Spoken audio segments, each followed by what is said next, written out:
là, franchement, je sais pas, je dirais éducation, le respect, enfin, je veux dire, ce qu'on doit apprendre aux enfants. Non, c'est un truc au collège.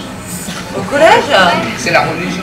La laïcité, c'est le fait que la religion n'interfère pas dans les affaires politiques et dans les affaires d'éducation nationale ou dans d'autres systèmes, dans le système social. C'est important parce que je pense que chacun a le droit de choisir sa propre religion, donc je pense que l'école doit être détachée de ce choix religieux.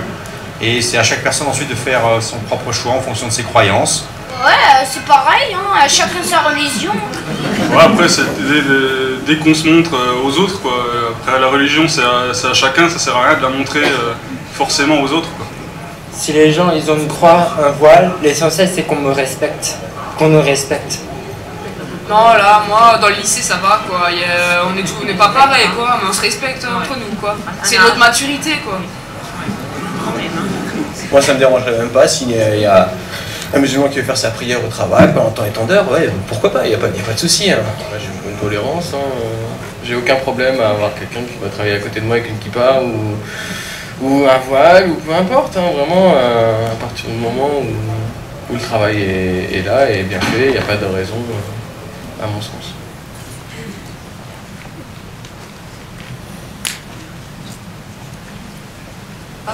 Alors là, franchement, je sais pas, je dirais éducation, le respect, enfin, je veux dire, ce qu'on doit apprendre aux enfants. Non, c'est un truc au collège. Au collège? Ouais. C'est la religion. La laïcité, c'est le fait que la religion n'interfère pas dans les affaires politiques et dans les affaires d'éducation nationale ou dans d'autres systèmes, dans le système social. C'est important parce que je pense que chacun a le droit de choisir sa propre religion, donc je pense que l'école doit être détachée de ce choix religieux. Et c'est à chaque personne ensuite de faire son propre choix en fonction de ses croyances. Ouais, c'est pareil, hein, chacun sa religion. Ouais, après, dès qu'on se montre aux autres, quoi. Après, la religion, c'est à chacun, ça sert à rien de la montrer forcément aux autres, quoi. Si les gens ils ont une croix, un voile, l'essentiel c'est qu'on me respecte, qu'on nous respecte. Non, là, moi, dans le lycée, ça va, quoi. On n'est pas pareil, quoi, mais on se respecte entre nous, quoi. C'est notre maturité, quoi. Moi, ça me dérangerait même pas s'il y a un musulman qui veut faire sa prière au travail, en temps et temps d'heure, ouais, pourquoi pas, il n'y a pas de souci. Hein. Moi, j'ai une tolérance, hein.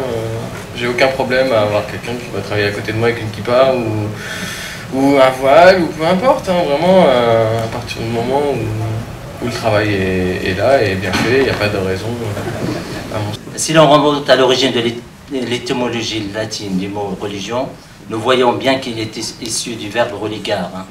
Nous voyons d'emblée que sa signification première est de chercher à relier les hommes entre eux et eux, peu importe leurs différences. Mais au fur et à mesure du temps qui passe, ce n'est plus cette volonté de rassembler les hommes qui a primé, bien au contraire, c'est la distinction qui semble avoir opéré, ce qui nous rend dissemblables les uns des autres et plus semblables. Beaucoup de questions se posent à nous. Et depuis l'arrivée de cette nouvelle religion, l'islam, certains y voient l'apparition d'une menace, d'autres, plus éclairés, y voient une lumière qui cherche en vérité à éclairer les hommes, à les guider et à apaiser les cœurs face à cette peur que chacun de nous ressent au plus profond quand on aborde la mort. L'islam aujourd'hui est placé souvent en première ligne dans les débats publics, d'une part car il est devenu plus visible, la visibilité fait qu'il en devient un sujet de société, car dans toute société, un changement suscite débat. Chacun se laisse envahir par cette information diffusée en continu par les médias, qui ont en quelque sorte stigmatisé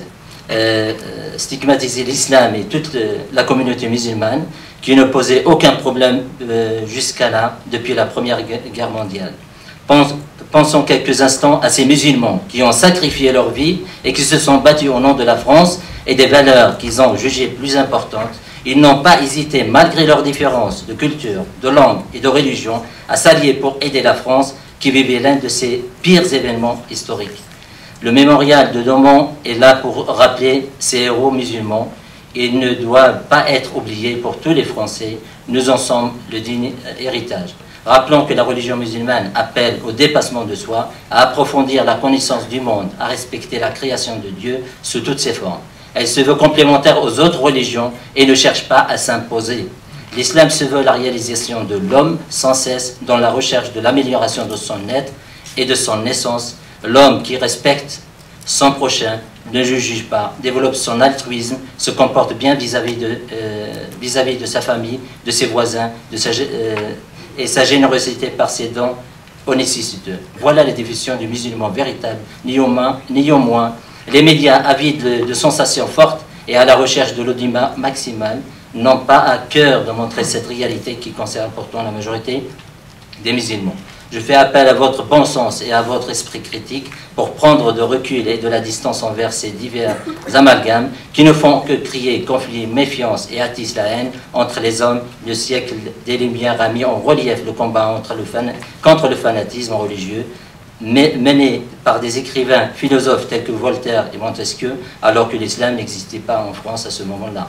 La religion, ou plutôt les religions, doivent contribuer à l'amélioration de la société parce qu'elles ont un noble rôle de pousser les hommes à s'améliorer dans leur comportement et à trouver diverses façons pour viser le bien vivre ensemble, parce qu'il existe des valeurs communes à toutes. Cela doit par conséquent passer par cette valeur du respect de l'humanité. L'espace public doit rester ce forum où chaque citoyen ne doit pas être jugé pour ce en quoi il croit, mais il doit demeurer un espace d'échange à tous les niveaux et en premier lieu intellectuel.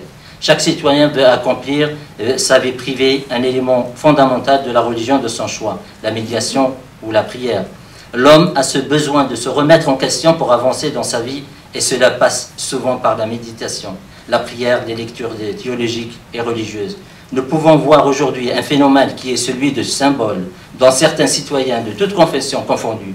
Le besoin de pratiquer leur religion à une échelle à caractère collectif, c'est le cas de toutes les religions qui se de fait aident à la construction d'un lien social pour des citoyens parfois en manque de repères sociaux.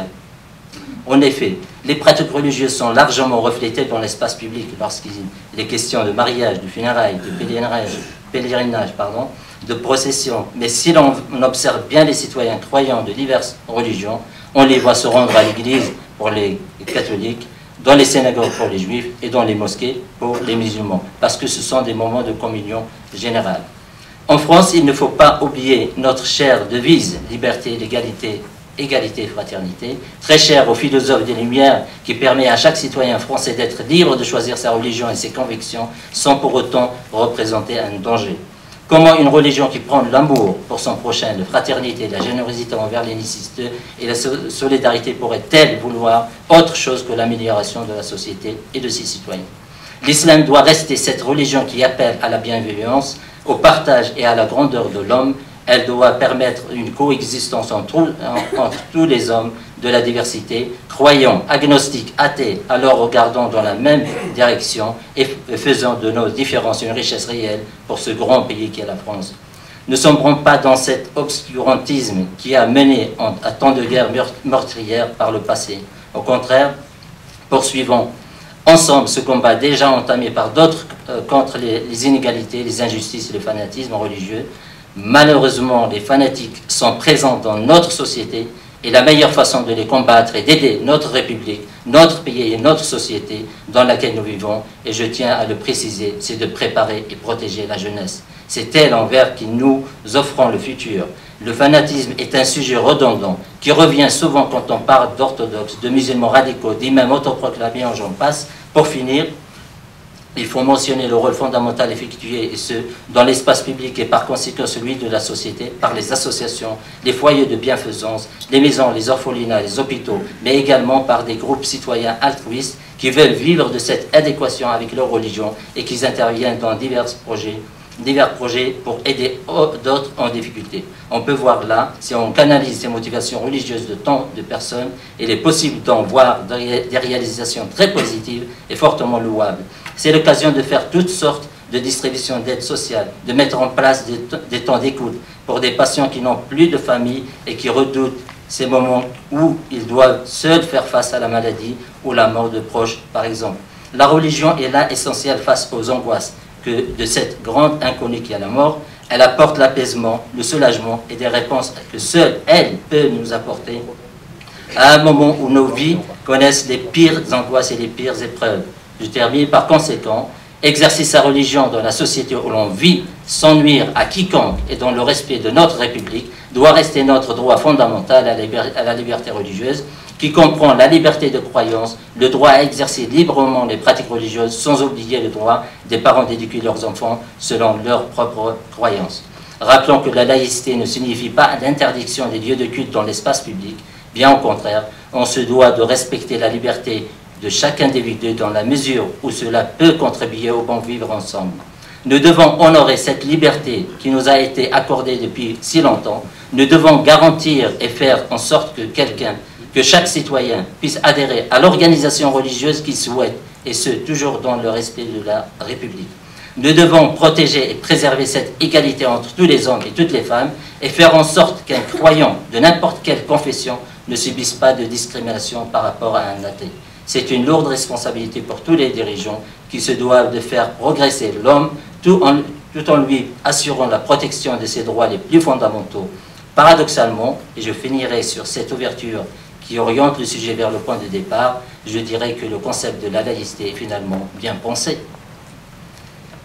puisqu'il joue un rôle prépondérant dans la recherche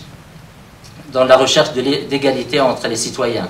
La recherche d'un juste milieu est donc un objectif de la laïcité, un juste milieu qui parfois peine à être trouvé car le curseur est jugé très sensible. Merci beaucoup, Christophe Yachoua. Nous redonnons maintenant le contrôle de votre appareil de télévision jusqu'à la prochaine émission de...